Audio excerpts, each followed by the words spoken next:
Hola, soy Iván Carrillo. Bienvenido a Los Observadores, el espacio para compartir lo sorprendente que hay en el mundo. Según el Colegio Mexicano para la Investigación del Cáncer, 1 de cada 3 mexicanos será diagnosticado con un tumor maligno a lo largo de su vida. Hablamos de un grave problema de salud pública, en el que no obstante 4 de cada 10 casos pueden ser prevenidos, recibir tratamiento y curarse si son diagnosticados en forma temprana. Hoy vamos a platicar sobre la búsqueda de mejores formas de diagnóstico y tratamiento de esta enfermedad en nuestro país.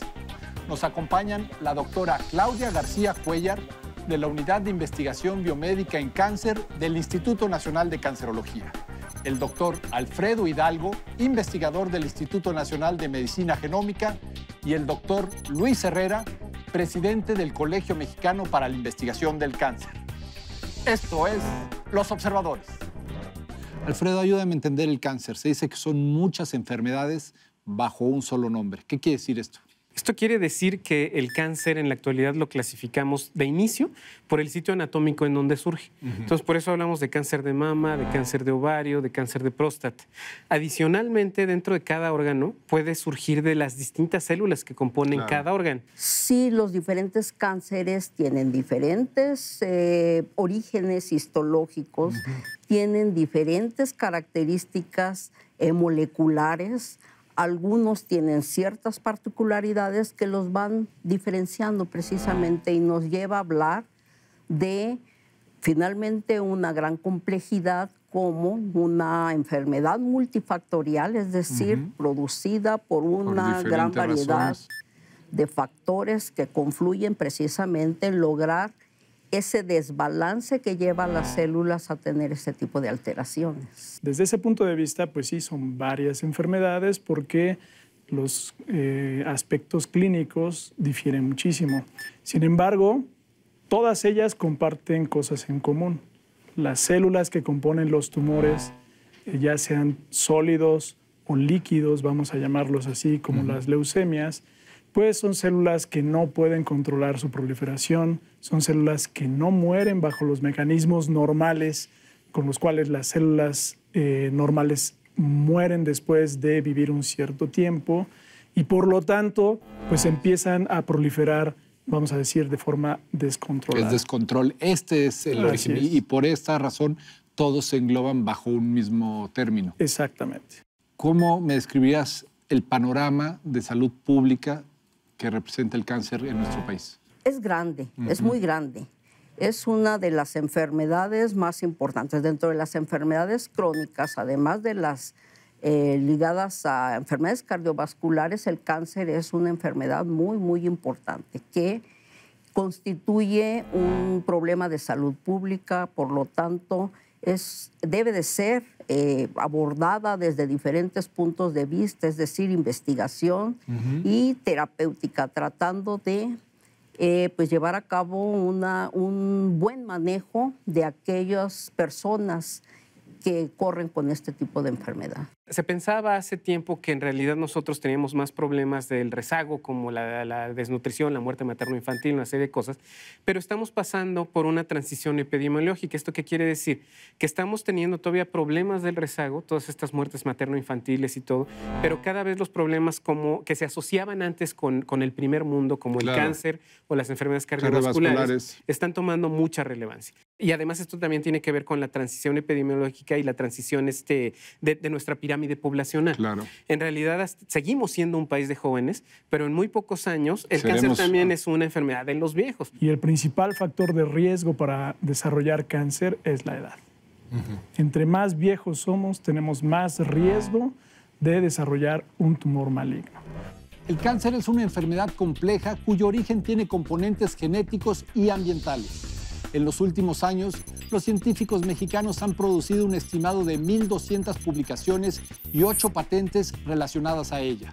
Los principales temas de interés son los tumores de mama, cérvix y pulmón. Por favor, dime cuáles son los principales factores de riesgo para que la gente los evite. Bueno, ya dijimos uno que es inevitable, que es la edad. Otro factor de riesgo uno de los factores de riesgo más importantes es el tabaquismo.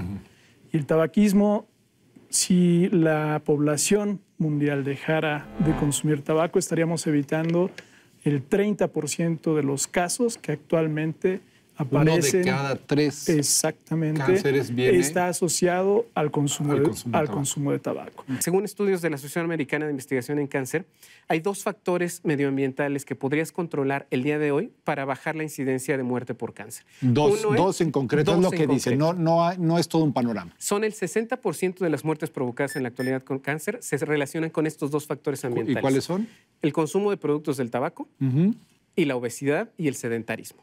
O sea, traducido, no fumar y hacer ejercicio. Exacto. Con estos 2 factores, ¿cuál sería el porcentaje? El 60% del total de las muertes por cáncer en la actualidad. O sea, no hay un gran secreto. Es la constancia y una forma de vida saludable. Exactamente, y esto es algo que pues muchas veces nos cuesta trabajo en nuestra vida diaria, pero es algo que podemos cambiar muy fácilmente. Las carnes procesadas como tal, sí, la IARC, es decir, la Agencia para la Investigación del Cáncer, recientemente las catalogó como carcinógenos del grupo 1, es decir, que hay suficientes evidencias para hablar de que pueden ser un factor de riesgo en el desarrollo de neoplasias. Y sí, bajo ciertos parámetros muy particulares, en donde un consumo excesivo, crónico y, por supuesto, tomando en cuenta también las características del individuo que las consume, no nada más es el consumo per se, pudiera desarrollar o participar en el desarrollo de algún tipo de neoplasia, sobre todo, por ejemplo, el cáncer de colon. Entonces, hay estudios muy claros en donde el cambio en el estilo de vida, por ejemplo, en la alimentación, puede influir mucho en la incidencia de ciertos tipos de tumores. La otra es el cambio, le llamamos la occidentalización del estilo de vida. En el caso, por ejemplo, del cáncer de mama u ovario, las mujeres cada vez están posponiendo más el tener una familia, el embarazarse, una serie de cosas, y esto puede tener cierto impacto en la dinámica y cómo se presentan este tipo de tumores. No porque si te embarazas te protejas contra el cáncer de mama, pero sí hay una cierta correlación epidemiológica en estos cambios en los estilos de vida y en las características de que vemos en la dinámica de los tumores. Alfredo, recientemente la FDA de los Estados Unidos aprobó la primera terapia génica para tratar una especie de un tipo de leucemia muy agresiva. Así es. ¿Es esto el futuro de los tratamientos? ¿Es esperanzador? ¿Cuál es el reto que tienen este tipo de tratamientos? Yo creo que es muy esperanzador. Si en cáncer tú hablas de 3 pilares fundamentales del tratamiento. Uno es la cirugía, otro es la quimioterapia y otro es la terapia con radiación. En la actualidad se habla de un tercer pilar, que es la terapia dirigida. Ya está la mutación, le das un fármaco, y hay un quinto pilar, que es la inmunoterapia. Esta terapia que tú estás mencionando forma parte de ese arsenal de la inmunoterapia.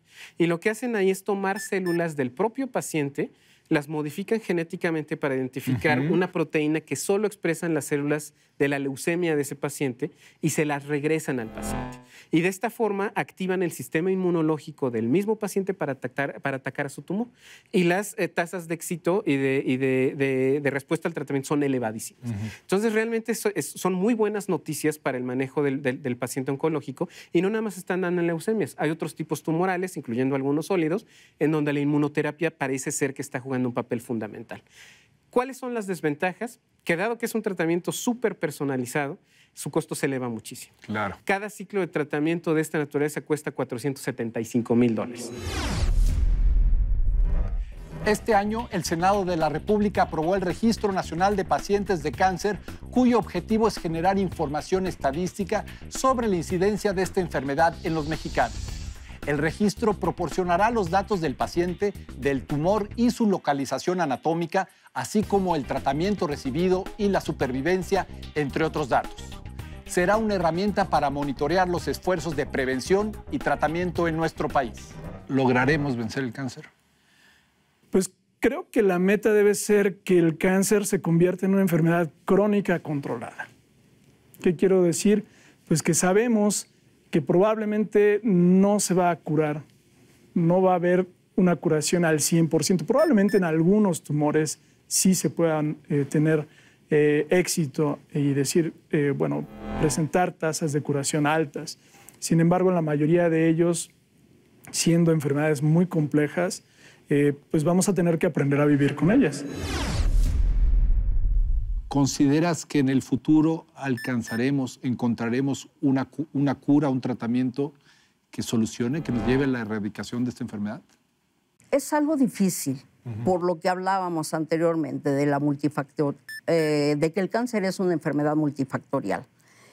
Pero ha venido dándose un proceso paulatino en cuanto a la investigación en cáncer, pues nos va a llevar a profundizar en un mejor conocimiento, no nada más de los cánceres más frecuentes, sino de aquellos que, si bien no constituyen un, vamos a decir, problema de salud pública como tal, pues deben de ser abordados porque tienen características etiológicas y biológicas muy particulares que a los investigadores en cáncer nos van a ir llevando paulatinamente a un mejor manejo de los diferentes tipos de cáncer. Va a ser muy difícil, sinceramente, bajo la perspectiva de esta heterogeneidad que vemos en los tumores, de encontrar una sola terapia que sirva para todo. Entonces, en realidad, hablar de una cura para el cáncer actualmente, yo creo que estamos un tanto alejados, pero sí cada vez nos acercamos un poquito más a ciertos tipos de tumores a que se convierta en una enfermedad de manejo como una enfermedad crónica más que una enfermedad mortal. La creación del Registro Nacional de Pacientes de Cáncer en nuestro país es un paso importante para la comprensión y combate de esta enfermedad. No obstante, necesitamos consolidar una verdadera cultura de la prevención que comience en las aulas escolares y en nuestros hogares, donde la buena alimentación y el ejercicio formen parte de nuestra vida cotidiana. Además, es necesario impulsar la investigación científica para contar con mejores formas de diagnóstico y tratamiento. Los Observadores, el espacio para compartir lo sorprendente que hay en el mundo.